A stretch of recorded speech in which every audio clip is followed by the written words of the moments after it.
Hey guys, so I want to talk about something that's been bothering me.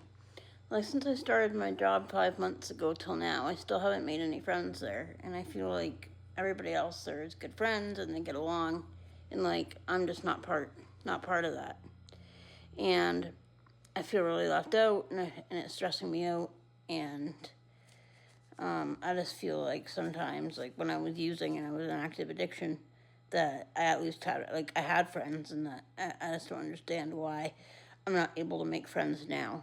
So I just don't understand why I'm finding it so difficult, and like why I haven't.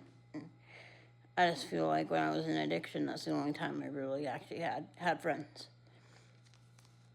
So I don't know if anybody else has felt this way, or if anybody else has gone through this and feels the same way when they go into recovery. But yeah, that's what's going on, and it's really upsetting me. So